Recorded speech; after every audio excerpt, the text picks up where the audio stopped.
Hello mga kawawmat. In this video, we will discuss markup and discount. But before that, gagawin muna natin tong activity nito to. So, the title of the activity is Tindahan ni Aling Rosa. So, merong scenario. Imagine you are helping Aling Rosa. So, the sari-sari store owner price her goods. So, she buys a pack of instant noodles for 28 pesos. So, how much should she sell it for she want a 25% profit.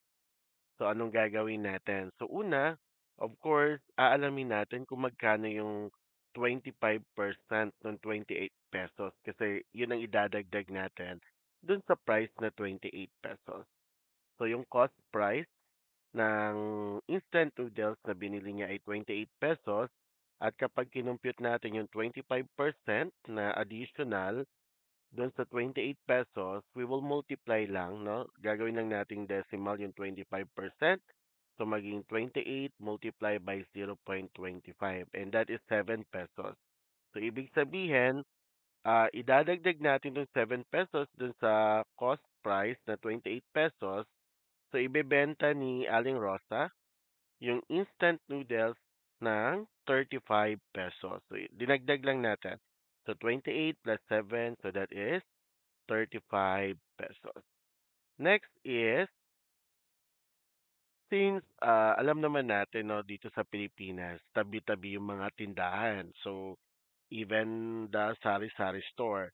So, paano kapag maraming kakompetensya si Aling Rosa? So, the next question, okay, what if Aling Rosa wants to attract more customers and offers a 10% discount on the selling price? So how much will the customer pay?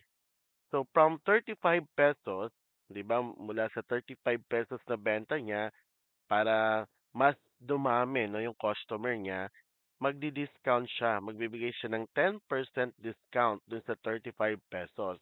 So paano natin kukumputin yung 10% ng 35 pesos? Kagaya kanina,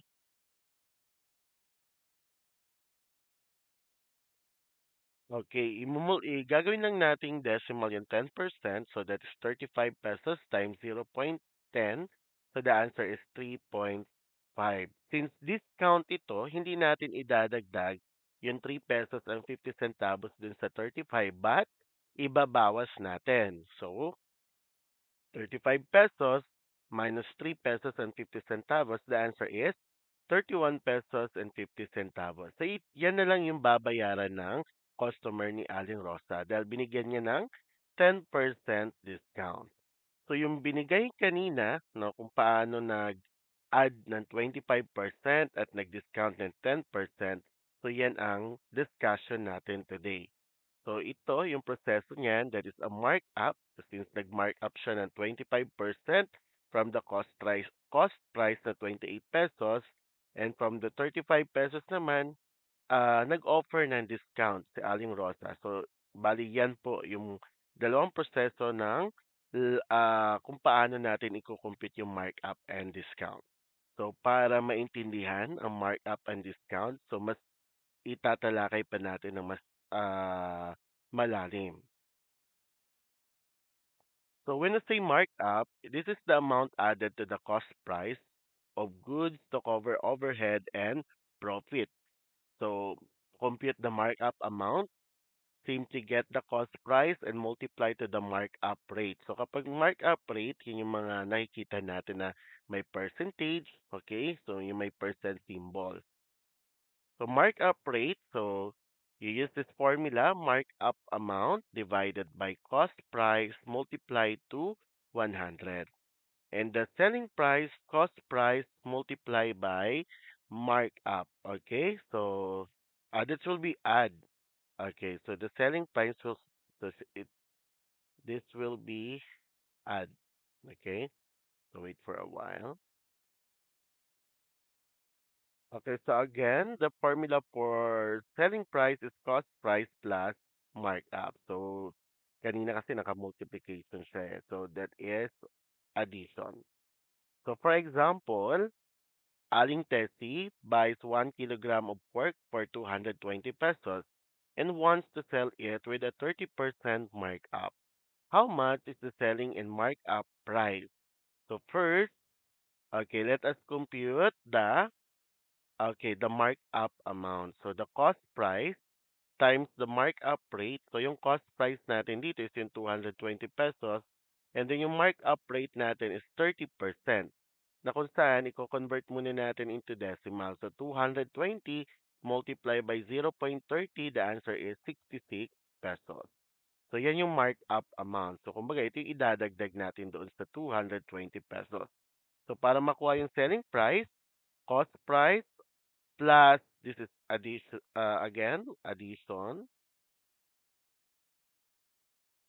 So the answer is okay. So again, cost price 220 plus 66 pesos. The answer is 286 pesos. So yan yung bagong selling price ni Aling Tessie, 286 pesos.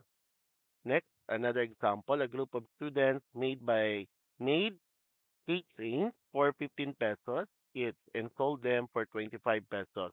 So what is the percentage markup? So first, kunin muna natin yung markup amount since dito sa given natin, given yung cost price saka yung selling price. So para makuha yung markup amount, hindi natin i-multiply yung kagaya sa example number 1 na minultiply natin yung cost price sa markup rate. So magkaiba ng given. So dito kasi sa given natin, ang given natin is yung cost price na 15 pesos and yung selling price na 25 pesos. So ang gagawin natin, kung yan ang given, ima-minus lang natin para makuha yung markup amount.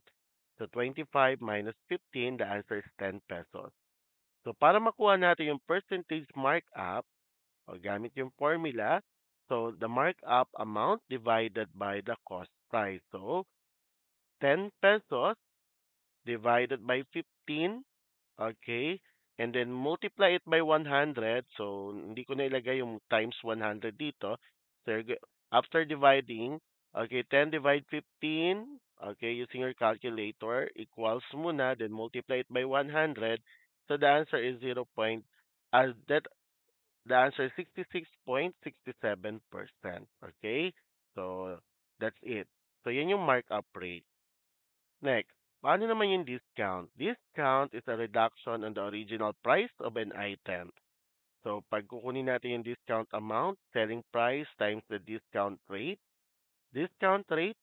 amount divided by the selling price, yung selling price, minsan ang ginagamit na term dyan ay original price, no? Kapag sa discount kinukuha, multiply it by 100.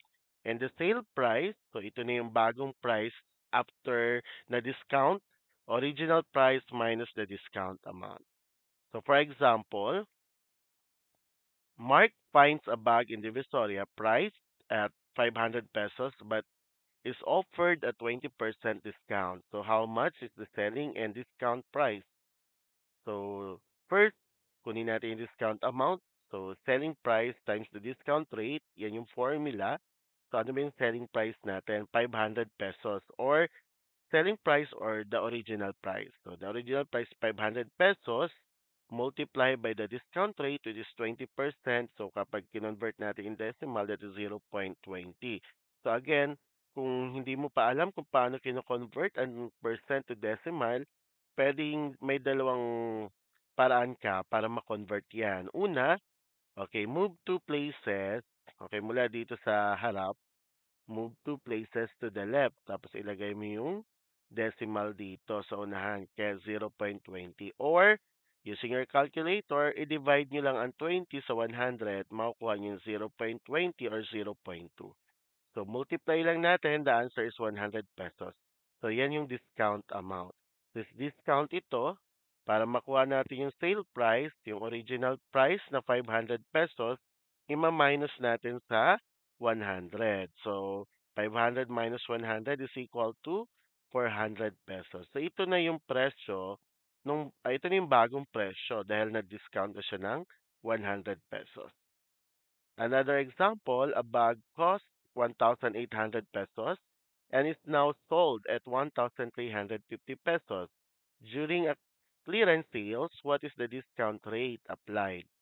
So first, okay, kunin natin yung discounted amount. So ang given dito is yung cost price and then the selling price. So para makuha natin yung discounted amount, ima-minus lang natin. 1,800 minus 1,350, the answer is 450. So ito yung na-discount doon sa 118. Kaya siya naging 1,350. So para makuha natin yung discount rate, so discount amount divided by original price multiplied by 100.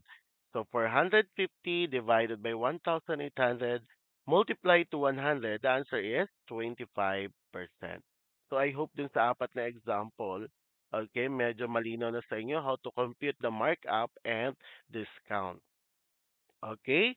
So, madalas, ang discount ay nakikita natin, of course, sa mga online shopping like Lazada, Shopee, sa mga mall, okay? Sa mga appliances, diyan natin makikita, no? So, yung markup naman, okay, madalas nangyayari, for example, kapag in demand yung product or in season, like for example, Christmas.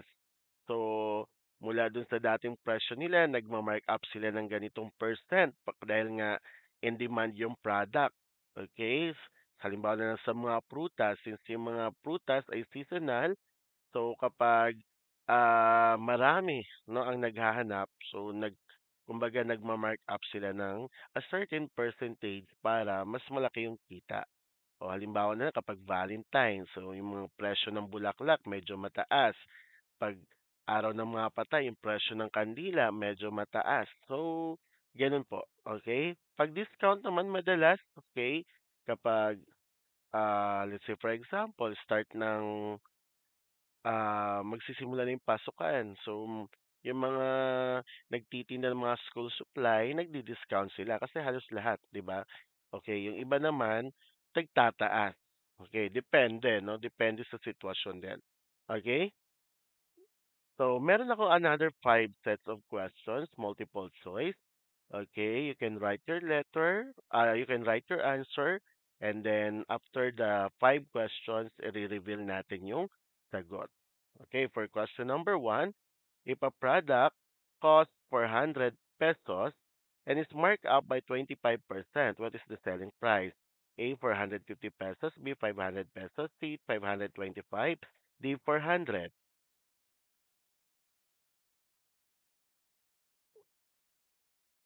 Okay, next.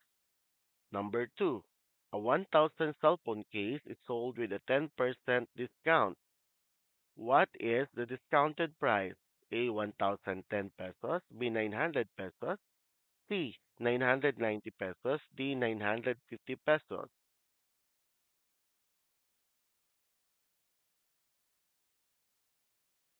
Okay, next, number three, if a store buys rice at 1,300 pesos and sell it with a 20% markup, how much is it sold for? A, 1,560, B, 1,500, C, 1,400, D, 1,300.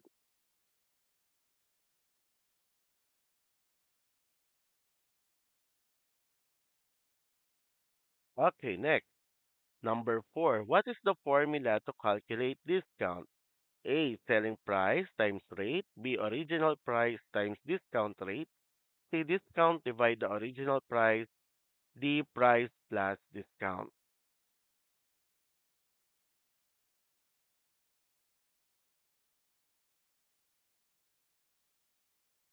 Okay, next. Five, a shoe is sold at 2,500 pesos with a 30% discount. What is the amount of discount?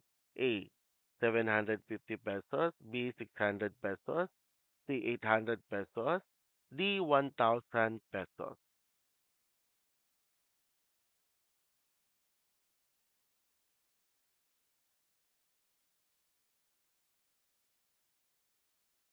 Alright, so I hope na-finalize niyo na yung limang sagot niyo.